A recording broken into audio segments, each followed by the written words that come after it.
Have you heard about NDF Calm? Today it is on the chopping block. Opt or drop. Is this something you should know about and have? Or should you bypass it or throw it away? Hi, I'm Dr. Theresa Lyons. I'm a Yale University trained scientist and autism parent. And I teach parents like you the cutting edge science of autism so that you can make the best decisions for your child based on quality information. Okay, let's take a look at this. I was asked to review this. I've gotten asked questions about this product many times over the years when I worked with parents one-on-one. Okay, so this claims to nourish the liver and remove toxins. Okay, it claims it, but there's an asterisk. It's not a claim. You know how it goes. So it's marketed about nourishing the liver and removing toxins. All right, so let's look at the ingredients, break it down, and see, is it really going to do what it says it's going to do? Agaricus blazek. This is a kind of mushroom and it has limited human studies. It's the first ingredient. It's used a lot in herbal medicine to reduce liver damage and inflammation.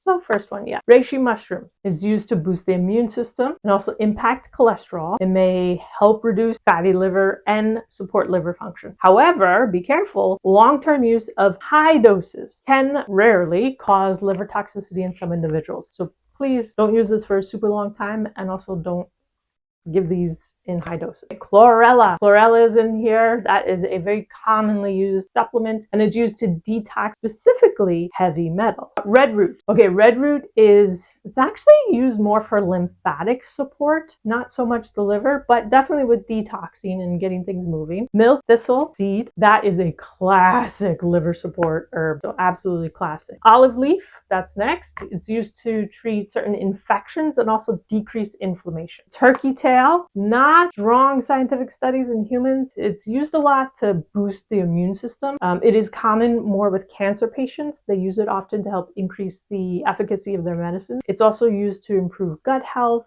and it can have some antiviral properties, but again, it's not heavily studied. Solomon seal root. Now that is not commonly used, period. It does target inflammation, and sometimes it's used for broken bones. So it's really like a very specific herbal approach. It's not a common one. Now we have something that's more commonly known as Siberian ginseng. So ginseng is a good adaptogen. That means it's very supportive overall to the body. It helps boost the immune system. It helps with stress, regulating stress. It helps regulating blood sugar, relieving anxiety and depression. So overall, it has a wide reaching impact in the body. Okay, next up is licorice root, and that's used a lot for digestive problems. It's also used for menopausal symptoms, probably not what you're doing here. There's also coughs and bacterial and viral infections. Again, using long-term high doses, not good. Polygonum root, that's not commonly used. When it's used to boost the immune system.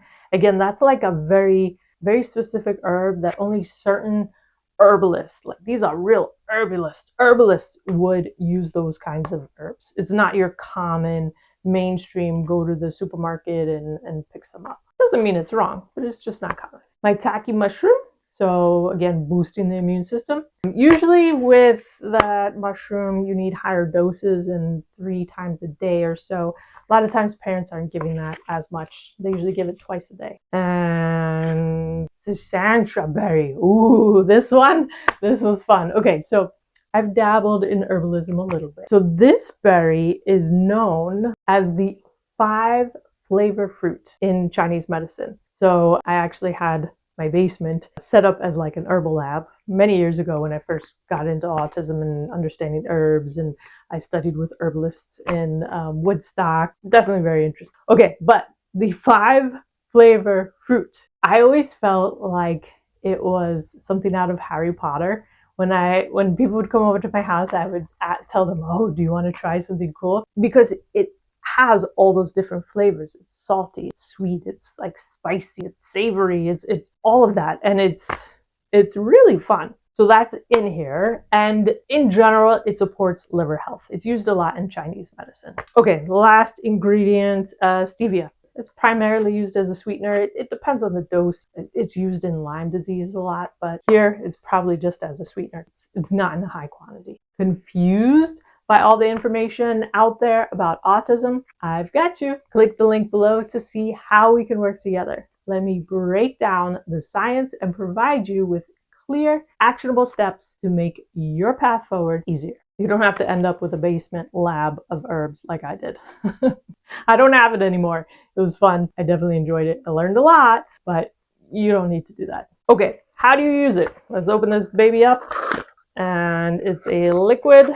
And whoops, I forgot to take off the seal. I didn't open it before. It's got a seal, comes off easily. And shake, shake, shake. This is to shake a lot. Shake, shake, shake, shake, shake. Okay, directions say how to take. Mix into water or your child's favorite drink. Take 1 milliliter per 50 pounds of body weight 2 times per day. So parents usually give it in the morning and the night. I want to give a little tip about giving any type of tincture or liquid supplement or anything you're going to put into a drink for your child to consume. We don't want to put it in a lot of liquid. If you put the dose of this into here, your child has to drink all of that, right? And maybe it's in a sippy cup, maybe it's in a water bottle or something like that. But now you have to have the stress of following them around. Did they finish it? Did they finish it? Okay, they drank half of it. So that means they probably got half a dose. That is so stressful. Please, please don't do that. Use a small amount. And actually even this, I would say, is too much. If I were needing to give this to my child, I would use that much liquid. Okay, let's multitask here. All right, so I am needing, if you do your math, about 2.5 droppers. It smells like vanilla. It does change the color of your drink. I always put it in water and clear glass so you can see. So it does change the color of the drink, and it does change the smell. Tastes like vanilla. Tastes sweet from the stevia. It's actually quite pleasant. The color looks terrible, but the taste is actually pretty good.